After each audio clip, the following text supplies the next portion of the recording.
Before I'll start, let me first introduce myself. I'm Lady May Patak, a BSHM 2A student. So for today's topic is about business in general. Development of our business culture. People have engaged in business activities since the earliest beginnings of community existence. When early man produces more of a crop or caught more game animals or fish than he could consume and bartered the excess for something produced or caught by a neighbor, he was engaged in business activities.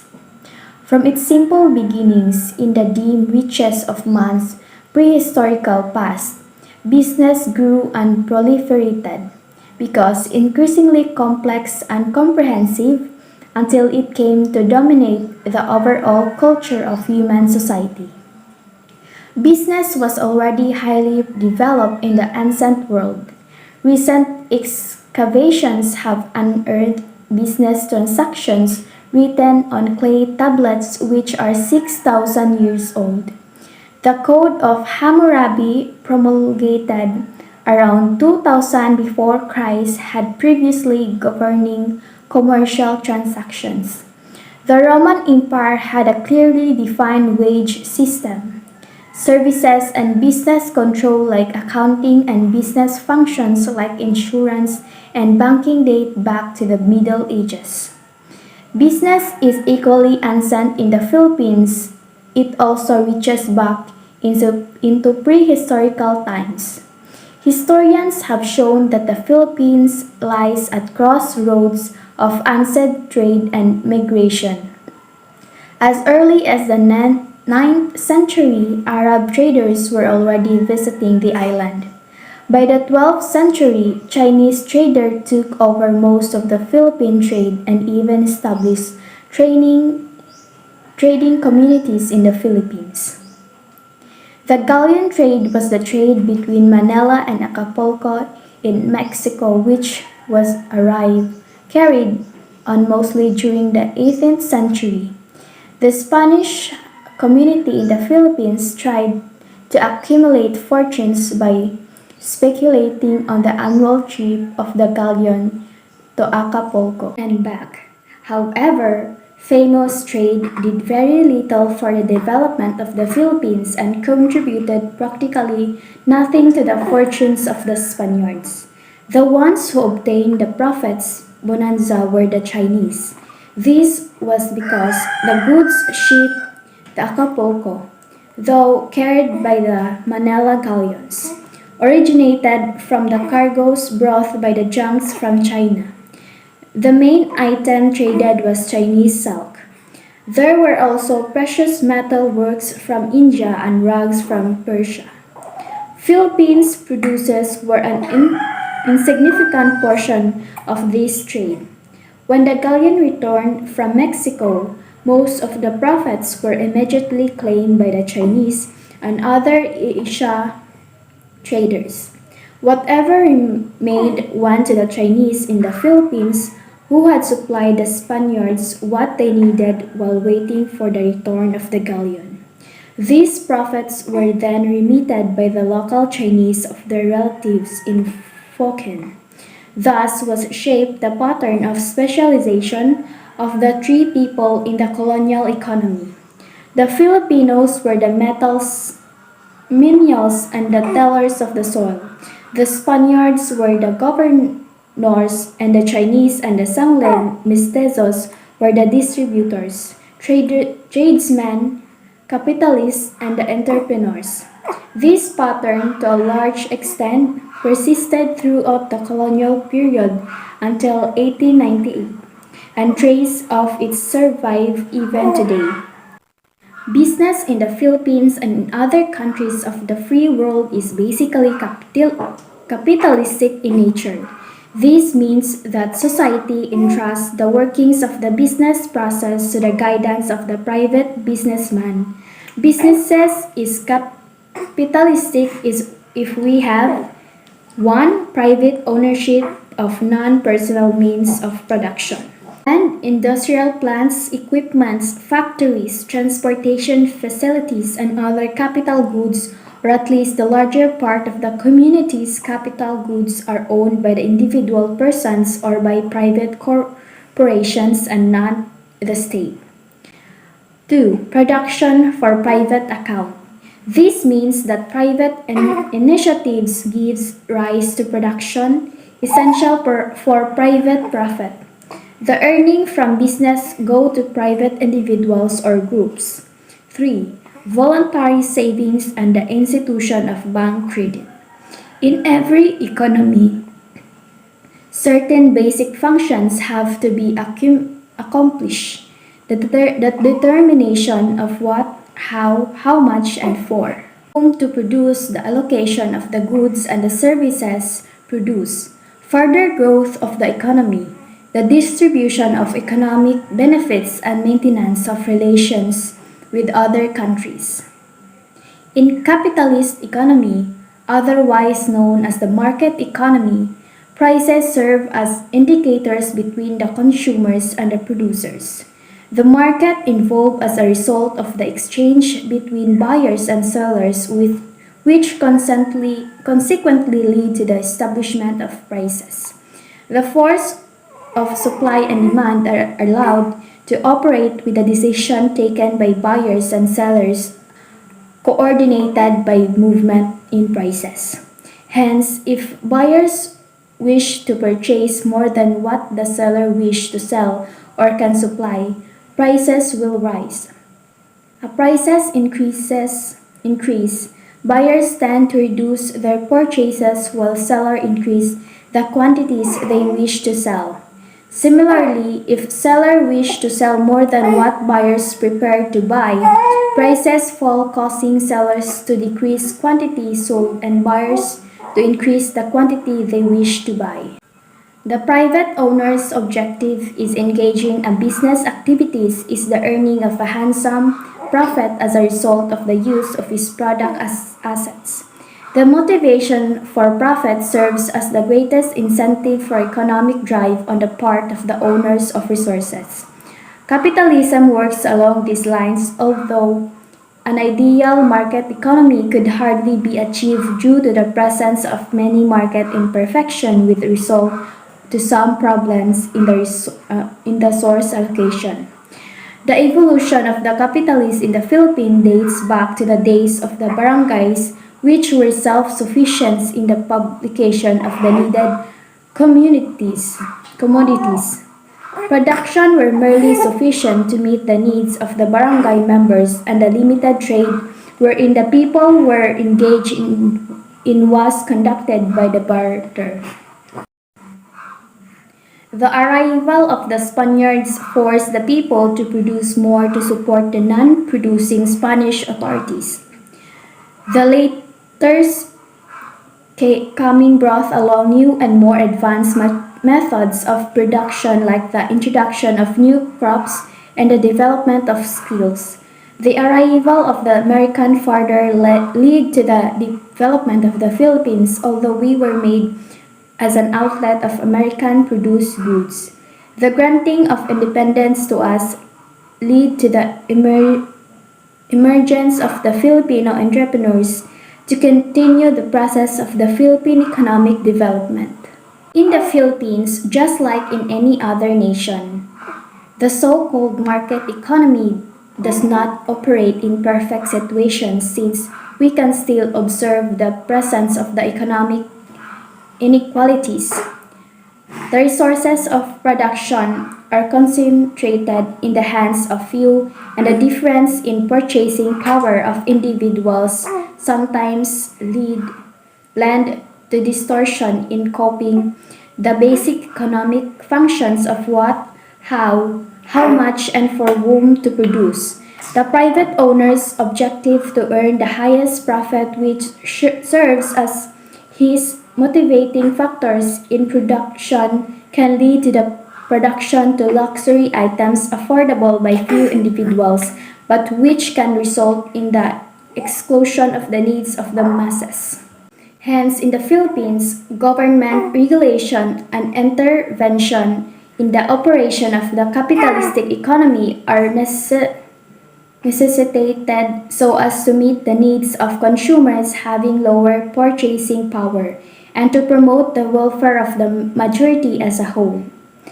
The many imperfection of capitalism to lead many hostile reactions and other criticism which lead to the formation of various forms of ideologies, the foremost of which is Karl Marx. According to Marx, all mankind must sooner or later pass through the succession of different historical stages, ending on the attainment of the stage of socialism and finally communism. The identical factor between the two is the common ownership of the factors of production. Unlike in capitalism wherein private ownership exists, Marx makes certain distinction between socialism and communism. In socialism, goods are not yet sufficiently produced to meet all the material needs of the members of the society, while in communism, the said state of abundance has already been achieved. In socialism, man produces as a result of incentives like wages, while in communism, production is undertaken without any prodding since work becomes natural to the members. Security and the need for the material incentive disappeared with the reaching of the stage of communism, hence, scarcity, social classes, exploitation, and the state does not exist. The prohibition of private ownership of materials, goods, and of the factors of production is for the purpose of avoiding the presence of power of one person over another. Production of material things is through collective labor where each one gives according to his abilities and receives according to his needs. While Philippine business is essentially capitalistic, it also carries many elements of government guidance and control. Thus, the government lays down the rules for economic activity, restrain excesses like monopoly or harmful competition, and access business with monetary policy or even outright financial assistance when the needs arises. The modern business culture has its beginning in the commercial revolution of the 15th and 16th centuries. The geographical discoveries, the influx of luxuries such as spices, silk, perfumes, and other items from the East, and the realization by Europeans that their material things in life worth buying and enjoying gave rise to unprecedented increase in trade and commerce. The demand for goods developed and had to be satisfied. Then came the Industrial Revolution. Mechanical invention removed the production limitation which kept the demand from being fully met. Mass production gave rise to expanded industry and trade. The technique and method of business activity were developed and polished. The acceptance of the laissez-faire theory that competition can be trusted to guide business activity towards socially desirable ends completed to the process of molding our business society in its present form. It is true that business has been present since man's earliest beginnings. Business had to wait for the influence of the commercial revolution, the industrial revolution, and the laissez-faire theory before it burst forth grown and proliferated into its present essentially free or private enterprise nature. The study of business. The modern business culture has such as all-embracing and pervasive effect on every single member of the Philippine community that becomes advisable to have a clear mental picture of its meaning. Every person who lives in a city, a town, or barrio daily enters into business transactions for the food he eats, the clothes he wears, the things he needs, and the things that satisfy his wants and desires. For the business student who is engaged in the stage of a basic subject like business organization, it is even more essential to have a clear background of what just the term business means. Some enterprises are clearly business enterprises, while some are clearly not. In some cases, the dividing lines not so clearly drawn. For instance, it may be asked, is every money making enterprise a business? If this is so, what about gambling? What about an enterprise that loses money? Is that a business? What about the farmer? Is he in business?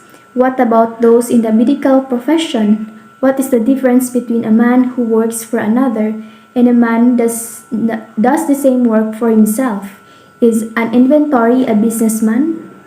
Again, take the case of Miss Cruz and Miss Reyes, who are stenographers of the same ability, both using the same system of shorthand and the same make of office machine, a typewriter. Miss Cruz is secretary of Mr. Rolando, a well-known investment banker. Miss Reyes, however, is as a secretary of a clergyman. This job is functionally the same, yet it could be said that the one of them is the business and the other is not. There is no probably drawn dividing line between business and non-business. Obviously, a merchant is a businessman, while a clergyman is not. Attributes of the term business. Business have been defined as an organization of the people with valid skills, which uses properly of our talents to produce goods and services which can be sold to others for more than their cost. Or it may be considered as the system through which economic activity is organized and directed by those who seek to make a profit. Business includes any lawful activity carried on consciously which involve buying and selling or manufacturing or financing or the rendering of the service for money. A fundamental characteristic of business that distinguishes it from other economic activities is in the fact that the goods produced or purchased or the service created are not primarily for the consumption, could not, according to the characteristic of business, be considered a businessman, but the modern farmer who produces from the market is, in a very real sense, a businessman. This fundamental characteristic of business includes professions such as law, medicine, engineering, teaching, and possibly some other, since such activities are often entered into primarily because of the desire to render personal service to others. In other works, it might be well to eliminate the lawyer, doctor, engineer, dentist, teacher, consultant, or other professional men from the concept of businessman.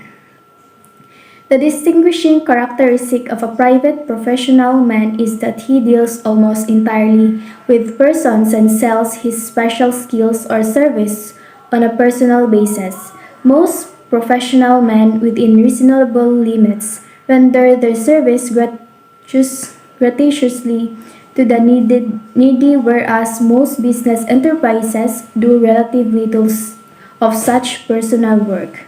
The objective of a businessman is to sell his products or services in such a manner as to recover not only what is actually cost him, but something in excess of cost to provide a reward personal efforts and risk. The hope of a businessman is to earn profit, which is a business sense may be defined as the difference between the selling price of a good or service and its cost. Businessmen hope to earn profits by following the principle of good organization and sound management. This characteristic of business can be possible only if the climate in the country, the constitution, the laws, the customs and traditions of the people will allow those who engage in business reasonable expectation of profit possibilities. Kinds of business. The extent and nature of business activities are almost as diverse and comprehensive as the total of the social and economic interests of man. W.R. Sprigel classifies business activities into three broad groups, namely commerce, industry, and service. Commerce refers to the transfer of goods and services with the movement of goods from points of production to point of consumption. It covers buying, selling, and marketing and merchandising which are directly involved in the transfer of goods. Under commerce are also other activities which with indirect concern the transfer of goods like collecting of goods, grading, warehousing, transportation, insurance, and the financing of transfers. Sometimes trading business are set apart in a class but in a broad sense. Trade is part of commerce. Trade may be either retail or wholesale, domestic or foreign. The retail business is represented by a sari-sari store, a grocery department store like Soriente Centros or COD in Manila, Gaisano in Cebu City, and many others. Wholesalers buy and maintain stock of merchandise for distribution to retailers or to institutional, commercial, or industrial users but not in significant amount to ultimate consumers. Under commerce, we also include a host of activities that have grown around the actual transfer of goods. The collecting of goods, their grading, warehousing, transportation, insurance, and the financial of the transfer are subjects of business in themselves. Industry is primarily concerned with the creation of form, utility, or the production of goods that are used either by the consumer and are therefore called consumers' goods or by other industry in the further production of other goods and therefore called producer goods. The broad grouping of industry is further subdivided into genetic, extractive, manufacturing, and construction industries. Genetic industries, derived from the word genesis or beginning, include agriculture, forestry, and fish culture. Extractive industry include mining, lumbering, hunting, and fishing. They are characterized by extraction of goods from natural resources.